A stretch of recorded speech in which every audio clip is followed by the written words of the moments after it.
Oi, pessoal, bem-vindo a mais uma atividade comentada. Estamos na nossa penúltima atividade pré-congresso.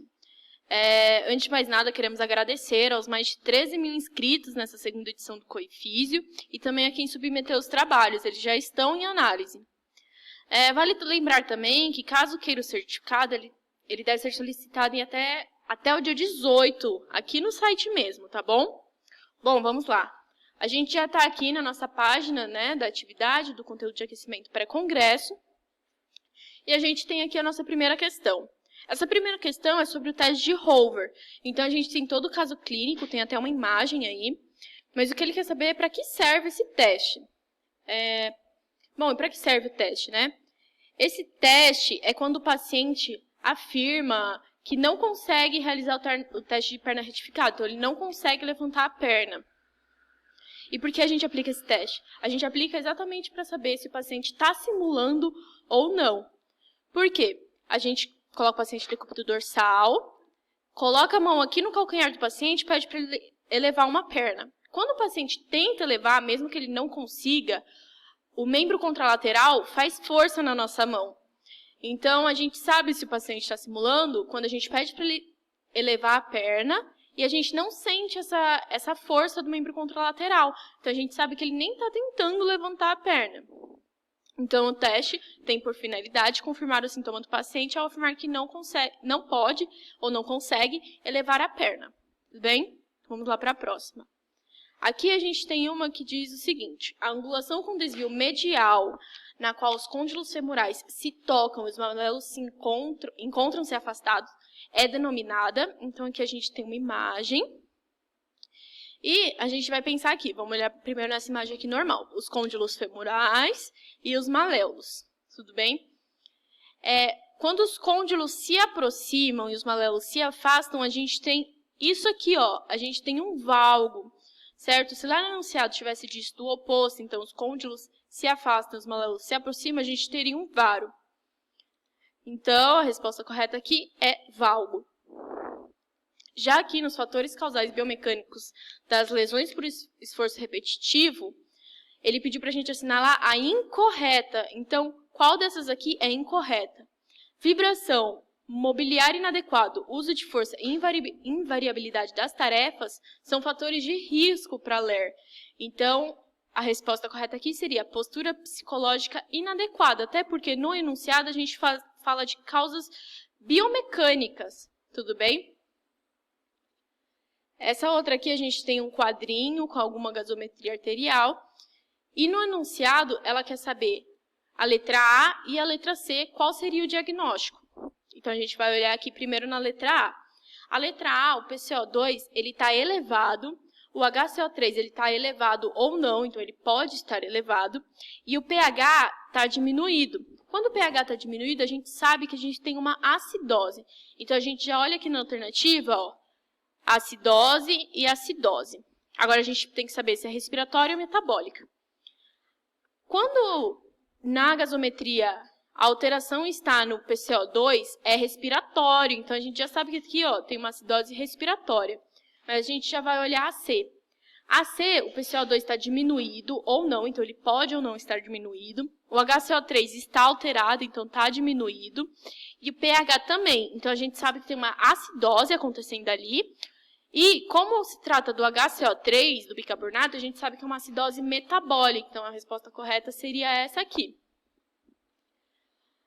Essa outra fala de um caso clínico de um homem de 51 anos, que ele começou a ter queixa cada vez mais frequente de fraqueza muscular e rigidez. Essa progressão ocorreu lentamente e teve início no membro superior direito. Às vezes, sua mão ficava rígida e ocorriam espasmos no bíceps braquial. Meses após o diagnóstico, todos os membros estavam acometidos. Então, a gente tem que pensar aqui que é uma doença de progressão rápida, porque até a cabeça e o pescoço já tinham sido acometidos meses após o diagnóstico. Então, qual seria o diagnóstico desse paciente? A esclerose lateral amiotrófica, porque ela que tem essa progressão mais rápida, ela é mais agressiva. Aqui a gente fala de um paciente com espondilite anquilosante. Então, a gente tem que lembrar lá quais são as características do nosso paciente anquilosante. E eles querem saber qual alteração articular não é identificada no paciente. Então, dessas aqui, qual a gente não consegue enxergar no nosso paciente? Bom, aqui a gente tem uma imagem do paciente. A gente precisa ver as alterações posturais e olhar as alternativas. Então, aumento da cifose torácica e hiperextensão da coluna cervical acontece porque o paciente tem esse aumento na coluna torácica e ele compensa com uma hiperextensão cervical.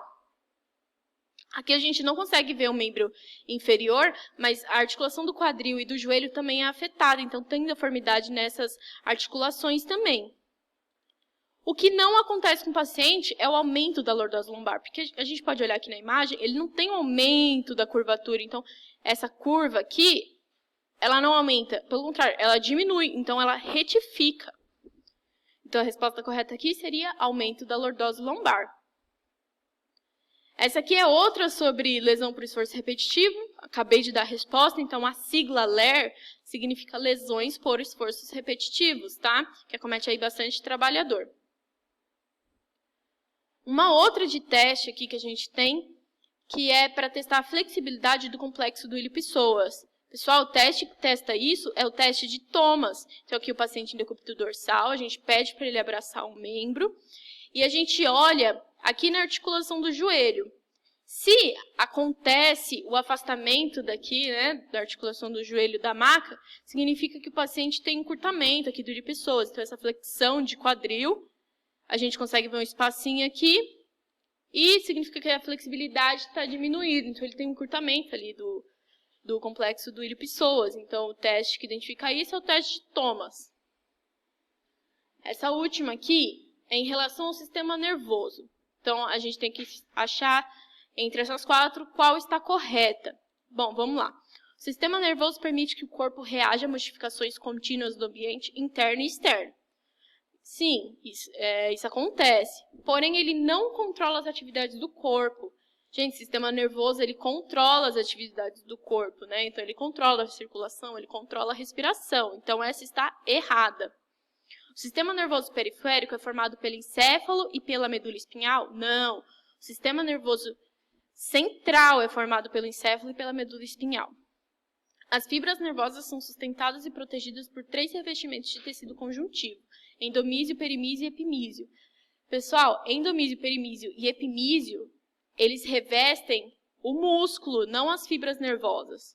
Tudo bem? Então, a resposta correta seriam: as meninges são formadas por 3 camadas membranosas: pia mater, aracnoide mater e dura mater. É isso mesmo, tá? Então, são essas 3 camadas que revestem o sistema nervoso. Tudo bem? Bom, pessoal, por hoje é isso. Espero que tenham gostado da atividade e não percam a nossa última